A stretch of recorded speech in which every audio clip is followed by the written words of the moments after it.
সেদিনকে ছিল ৩টে কাজ, সময় মতো সব কমপ্লিট করতে হবে সেটারই চিন্তা করতে করতে বাড়ি থেকে বেরিয়ে পড়লাম। হ্যালো সবাইকে, আমি তোমাদের মেকআপ আর্টিস্ট প্রতিভা চলে এলাম নতুন কাজগুলি তোমাদের সঙ্গে শেয়ার করতে। দিনটি ছিল মার্চ মাসের 10 তারিখ এবং প্রথম কাজটি ছিল আমাদের মোরগ্রামে। এর আগের ভিডিওতে তোমরা সোমাকে দেখেছো, তার বিয়ে ছিল ৯ মার্চ এবং ঠিক তার পরের দিনের তার রিসেপশন। সকাল সকাল তাকে সাজাতে গেছি কারণ তার ভাত কাপড়ের সাথে দিনের বেলাতেও তার একটা রিসেপশন হবে। বুঝতেই পারছো প্রচুর প্রেশার ছিল, যার কারণে একদম সিম্পল সোবার ভাবে একটা হালকা লুক দিয়েছি তাকে, কারণ আবারও কিন্তু তাকে সাজাতে হবে সন্ধেবেলায় রিসেপশনের জন্য।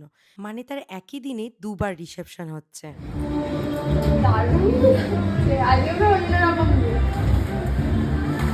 রাতে এবার অন্যরকম দেবো।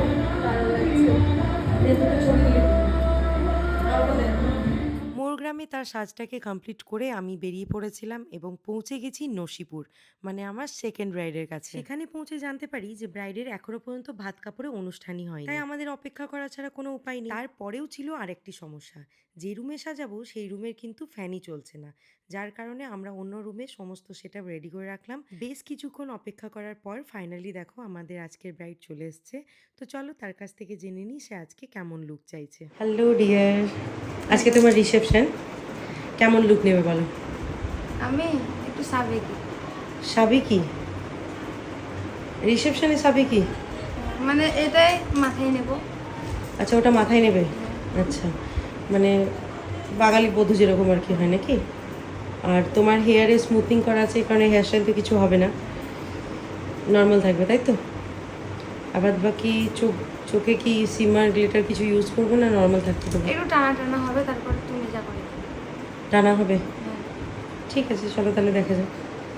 এরপরে তার কথাগুলো শুনে আমি মেকআপ করতেও শুরু করলাম। কিছুটা তার কথা রেখেছি এবং কিছুটা আমি নিজের ইচ্ছের মতো করেছি। এখানে তার সোনার হারটা দেখো খুব বাজেভাবে বেঁকে গেছে, তাই আমি দিলাম এটা ঠিক করে দিতে। আর এদিকে আমার মেকআপ অলমোস্ট শেষের দিকে, প্রচুর গরম ছিল সেদিন। এখানে ব্রাইডের সাথে সাথে আমাদের দুটো পার্টি মেকআপও ছিল, যেটা রিমি এবং সুপর্ণা মিলে ওখানে কমপ্লিট করছিল। যেহেতু তোমরা আগেই জানতে পেরেছো যে ব্রাইড আমাকে পরিষ্কার বলেছিল যে সে কোনো রকম কোনো মেশিন হোক বা কোনো স্প্রে হোক মাথায় দেবে না, যার কারণে দেখো একদম সিম্পল সোবার একটা লুক ক্রিয়েট করেছি। এরপরে এখানে দেখে নাও আমার অবস্থা।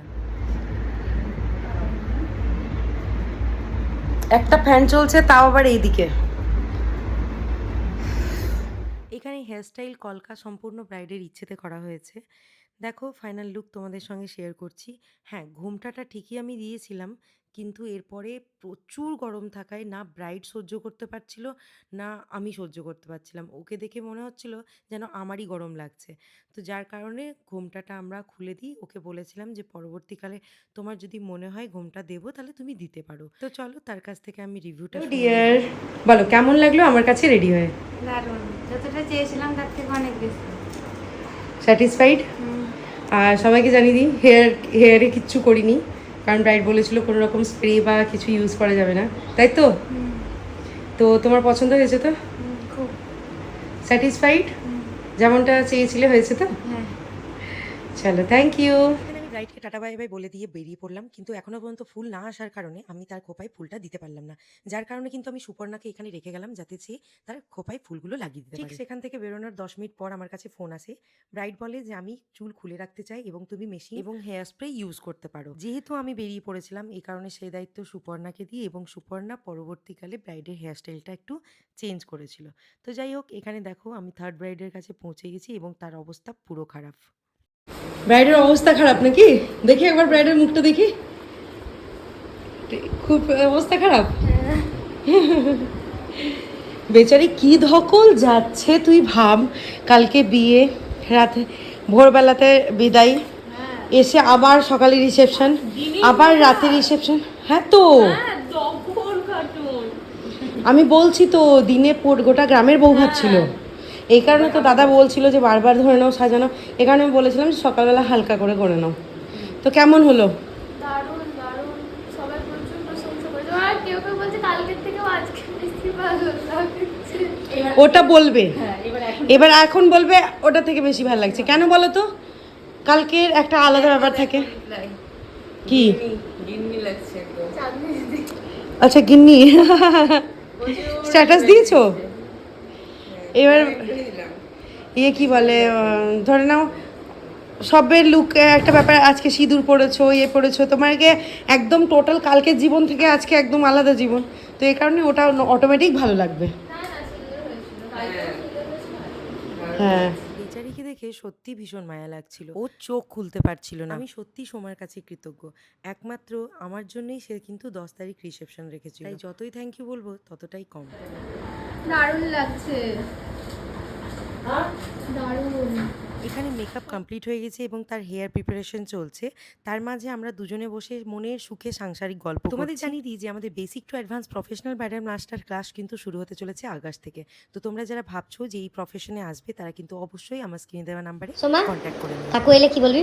বাবা আমাকে ঘুমাতে দেয় না বাবা, এরা এরা ঘুমাতে দিচ্ছে না বাবা, আমাকে বাড়ি নিয়ে চলো বাবা। চ আমার সঙ্গে গাড়িতে চল, যাবি? চলো আমাকে নিয়ে চলো। ড্রপ করে দেবো, সবাই এখানে আসবে, তুই গিয়ে আরামসে ঘরে ঘুমিয়ে যাবি, দুপুরেই বুঝলি? বলছিল আমি চলে যাবো, আমি থাকবো না। দেখা জানাই সত্যি তাই, ঘুম না হলে কি কষ্ট। ও একদিনেই বুঝতে পেরে গেছে। কোর্ট ম্যারেজ বেশি বেটার না এমনি কোর্ট ম্যারেজ? তবে মেকআপ করতে হবে, এটা বল, নাহলে আমার পেটে লাত মারিস না, বল বল। করে কোর্ট ম্যারেজ করা ভালো। হ্যাঁ, মেকআপ করে কোর্ট ম্যারেজ, করে আর প্রতিবাদীর কাছে মেকআপ করে। হ্যাঁ, প্রতিবাদীর কাছে মেকআপ করে। হ্যাঁ ঠিক আছে, এবার ঠিক আছে, গুড গার্ল। চলো তাহলে এবার ব্রাইডের কাছ থেকে শুনে নিই যে তার এই লুকটা কেমন। হ্যালো সোমা, বলো কেমন লাগলো রেডি হয়ে? খুব ভালো লেগেছে, খুব সুন্দর হয়েছে। দিদির উপরে পুরো লুকটা ছেড়ে দিয়েছিলাম, আমি ফুললি স্যাটিসফাইড। কোনো অসুবিধে? না, কোনো অসুবিধা হয়নি। আর তুমি যেমনটা ভেবেছিলে হয়েছে তো? হ্যাঁ, হয়েছে। স্যাটিসফাইড তো? একদম স্যাটিসফাইড। চলো থ্যাংক ইউ। সেদিন প্রচুর গরম থাকায় তোমরা এখানে দেখতে পাবে ব্রাইড কিন্তু প্রচুর ঘেমে একাকার হয়েছিল। ইচ্ছে ছিল আমাদের যে খোলা হেয়ারে কোনো কিছু করব, কিন্তু এতটাই গরম ছিল যে মেয়েটা কিছুতেই সহ্য করতে পারছিল না, যার কারণে আমাদেরকে বাধ্য হয়ে খোপা করতে হয়। যাই হোক, আজকের এই লুকটি তোমাদের কেমন লাগলো অবশ্যই তোমরা কমেন্ট করে জানিও। কন্ট্যাক্ট উইথ প্রতিবাদী। আমি অনেক আগে থেকে প্ল্যান করে তারপর দিদিকে পেয়েছি। দিদির কাছে না হলে আমি বিয়ে করতাম। বলে কিনা বিয়ে করতাম না, দিদিকে যেদিন পেতাম সেদিনকেই বিয়ে করতাম। তাই হয়েছে আর কি। হ্যাঁ, যদিও তাই হয়েছে। আজকে আমার খুব কষ্টের মধ্যে গেল দিনটা, তবুও দিদিকে পাবো বলে আজকের দিনে আমার বৌভাত করা। সত্যি তাই, একদিন পর হওয়ার কথা ছিল, কিন্তু যেহেতু আমি 11 তারিখ ফ্রি ছিলাম না, ওই কারণে ও 10 তারিখ ডেট রেখেছে। বিশ্বাস করা যায় না যে কালকে বিয়ে হয়েছে, ভোরবেলা 3টের সময় এসছে, এসে আবার সকালে সেজেছে ভাত কাপড়ে, প্লাস ওদের একটা ছোট করে রিসেপশনও হয়েছে আর কি দিনের বেলাতে, আবার সেকেন্ড টাইম সাজলো রিসেপশনের জন্য। Hats off. ওর অবস্থা যে কি হচ্ছে সেটা আমি ভালো করে বুঝতে পারছি। যাই হোক, আর একটু কষ্ট করে নাও, খুব মিষ্টি লাগছে তোমাকে, ভালো থেকো, খুব ভালো থেকো।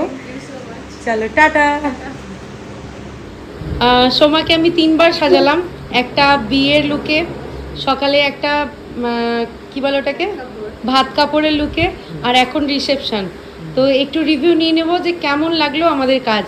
খুব ভালো লেগেছে, তিনটাতেই খুব ভালো লেগেছে। হ্যাঁ, এখনো খুব ভালো হয়েছে, ঠিক আছে। আপনারা স্যাটিসফাইড তো আমার কাছ থেকে কাজ করিয়ে? হ্যাঁ, স্যাটিসফাইড আমি। Fully satisfied. তোমরা যারা যারা মেকআপ করতে চাও প্রতিবাদীর সাথে কন্ট্যাক্ট করো। একদম। সম্পূর্ণ ভিডিওটি দেখার জন্য অসংখ্য ধন্যবাদ। আশা করি আজকের কাজ এবং ভিডিও তোমাদের ভালো লেগে থাকবে। আবারও দেখা হবে নতুন একটি কাজ, নতুন একটি ভিডিও নিয়ে। সবাই খুব ভালো থেকো। আজকের মতো টাটা।